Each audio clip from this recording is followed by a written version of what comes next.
Adam Sandler is a name that is interesting. At once either divisive or at the same time funny and a little bit dramatic too.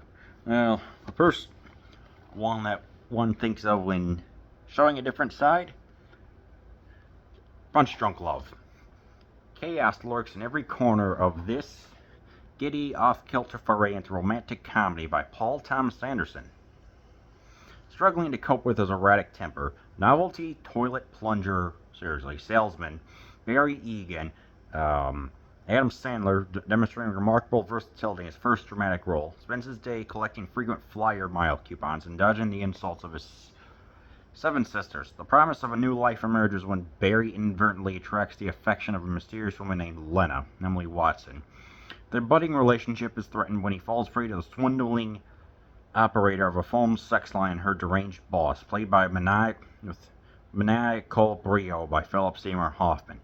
Fueled by the creating momentum of a Baroque futurist score by John Brown, the Cannes Award-winning Punch Drunk Love channels the spirit of classic Hollywood, the whimsies of Jacques Tati, to an idiosyncratic ode to the delirium of new romance. This one was interesting. It's obviously a lower budget than some of the other blockbusters and other Sandler movies that came out. Definitely, I would say, less than Happy Gilmore. But here, we get to see actual acting and actual romance. But yes, this is still a rom-com, but it's at the same time inverting everything that made Adam Sandler in the 1990s. Here, we get to see him actually act. Like, for example, when he's talking in the very beginning about collecting frequent flyer miles from Healthy Choice Pudding. He goes through the motions of collecting, at once being a truly nice guy, but also able to raise his voice when need be. So, and like a little bit more, when he's trying to talk with this phone sex person or whatever, it's like he's getting turned on, and all the meanwhile, the person on the other line it's like this is something that's kind of new to him, because they don't even say he has a girlfriend yet, but that soon becomes apparent that yes, he is going to. And then in the end, when he also, I'd say roughly 2/3 of the way, when he, I guess, melees some thugs who after him who took his money, and I was like, oh dang, I was not expecting that. And then when he has some witty retorts with Hoffman, who's wearing a little barber thing, I don't know what that's called, a cape. Anyway, we get to see some versatile acting. It's also with the long takes from Anderson that helps convey the I don't want to say awkwardness of the character, but the more discovering things going on, which I found to be pretty cool. So we truly get a different side, and this is roughly 15-ish years before Uncut Gems. So yeah, this is definitely an art house movie, yes.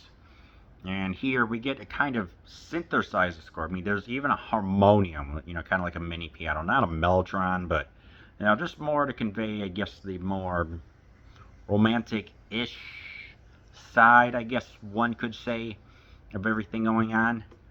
And I'm like, yeah, that's definitely some of the sensibilities that I got from it. Because all the meanwhile, he's trying to figure out, the romance, and at the same time, trying to get his money back and dealing with the, Hoffman and the sex phone person. But of course, with all the colors, with all the whimsy, and even the blue suit that he's wearing, which is meant to be kind of a throwback to Singing in the Rain in some other movie. I forgot which one. We have the French inspiration. Obviously, we have the frame within a frame in order to give it to one. Help convey, the sense of, I don't want to say helplessness, but when you can pay attention to the foreground, middle ground, and background. We get that in like a hotel. I even took an image right here. You can see. We've also got when the three thugs pop out. It's like here's the hood of the car, door, and they're all standing right there.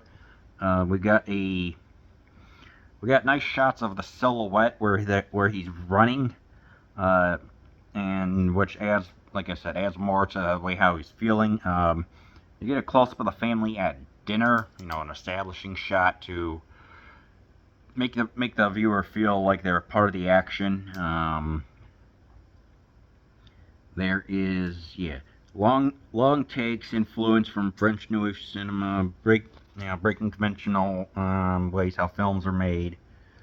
My personal favorite is when these two are in love. So we get shadows. So they're static right here, and then there's a whole bunch of people passing, as if to say that